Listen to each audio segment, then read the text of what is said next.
What's happening, folks? Another night out in the garage. Probably realised that Ryan's maybe not the happiest to be in front of the camera.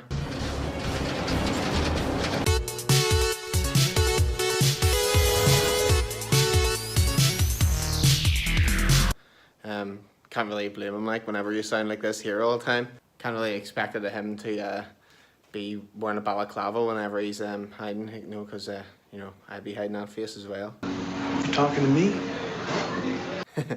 But here's what we got up to last night then.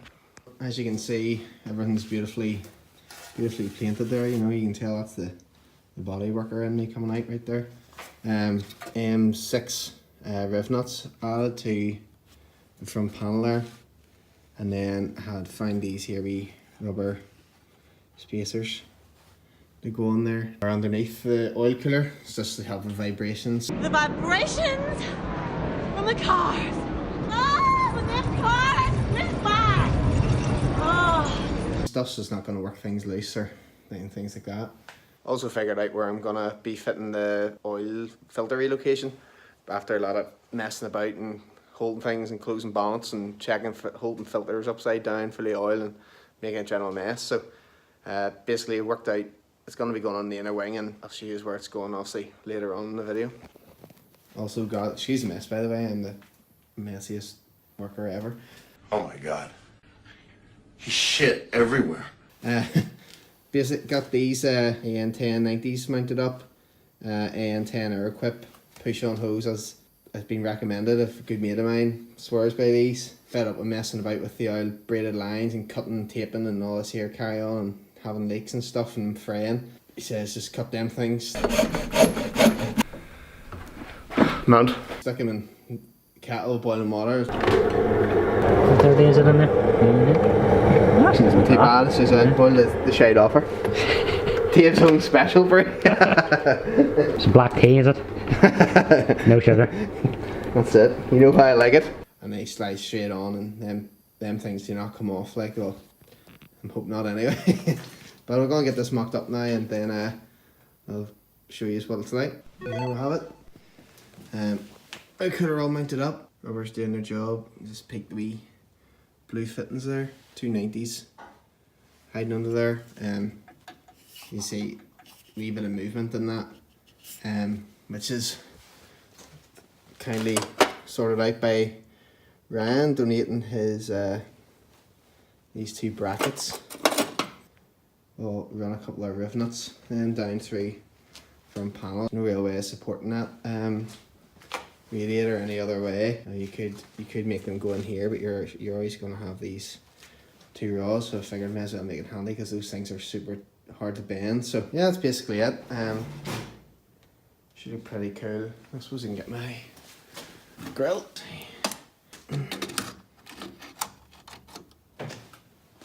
Looks pretty. I think that looks pretty trick. That's super close. Look at that. Plenty of airflow well out of the way of any impacts, and I call that a success. A great success! So got underneath all plumbed in, and That's tidy, like. fittings don't match around, but whenever you have the red and blue ones lying there from about 4 years ago, we just bid them on anyway. Yeah, sure, once it gets covered in oil, That's it. everything looks black. Be harder to see the leaks into the black ones. So yeah, two straights, and then you see here the lines come along here, tuck up under there, and then you can save a wee bit of heat wrap there just to protect it from any sharp edges. Not pretty like, but and then goes around there, loops up, around the intercooler. These here cable tied together just to stop them rubbing into the cooler, nice and loose there. And that's basically it. There's a view from underneath. You can see nothing's touching or rubbing anything, so pretty sweet. Just waiting on 1050 oil coming. Used to run 1060, but that was no cooler, so I figured, or sorry, 550 I'm going to from 1060.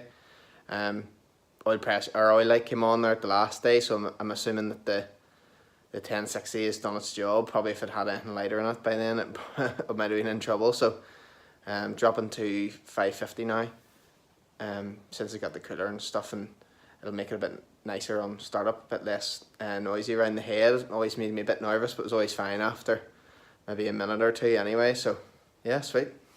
Just a run through and just how we're going to fill the coolant in the Soarer.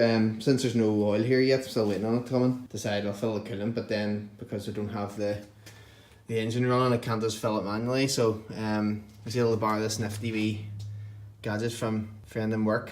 Thanks James, cheers lad. So basically, air from air line in, controlled by tap, and then another tap, both closed at the minute. And then this line runs down into the bucket. So then once get a bit of pressure in the compressor, open this tap. This is pushed like interference fit into the top of the rad, and basically pulls the air out of the coolant system.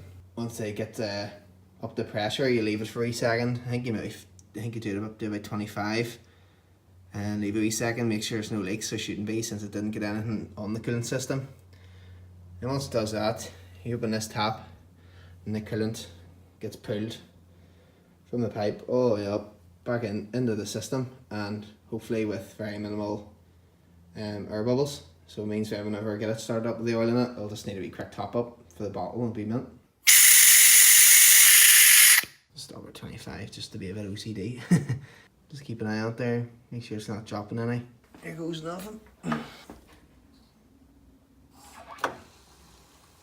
And you just watch the needle going down then as the pressure drops. And then you pray you have enough in the bucket. I think that's her. That's her. Stopped. And just knock this off. Ooh. That. Hopefully, just needs a wee quick top up into the rad. Aye, good job, like. Just jealous of the ramp. You're ramping us. This is why everyone's car is going to come to Skill Fab.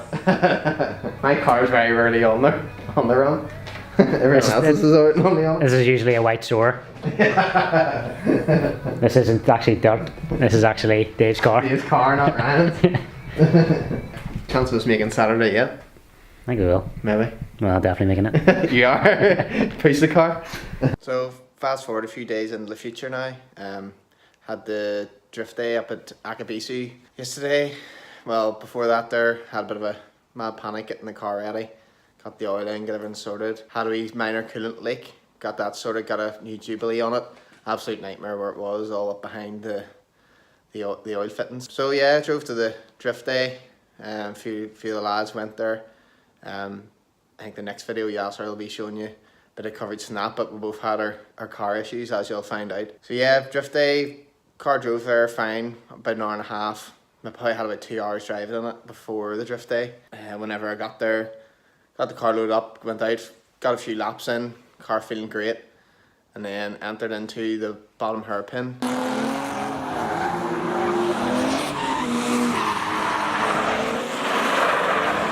Well, on top of second gear, probably about 60 odd mile an hour, top of the revs, car cut out, the oil light was on.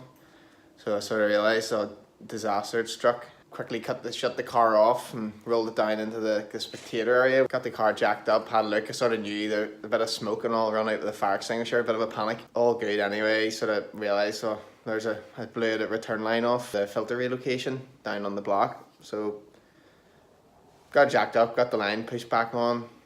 I don't know what it was, it's a bit strange, like I got the line back on, got a Jubilee on it then instead of just using the push on. All good, no problems, thanks to Ryan for letting me some of his oil to get me back. Sweet, happy enough, got out on the track then, try and get a few laps in before the day was up, maybe about 45-50 minutes to go, and car wasn't boosting at all. Got that back in the pits, had a look for some back lines and stuff, couldn't find anything, so back to the drawing board, cars back into Skill Fab. I would wrap it up with that's us now, but that's only the beginning. If I haven't bored you to death just yet and you're still watching the video, chances are you're a subscriber or one of the other 6 members or our mums. But if you've enjoyed it, give us a wee like, share and subscribe. And for me and Ollie here at Skill Fab and Unlimited Super, I'll see you at the next one. Cheers.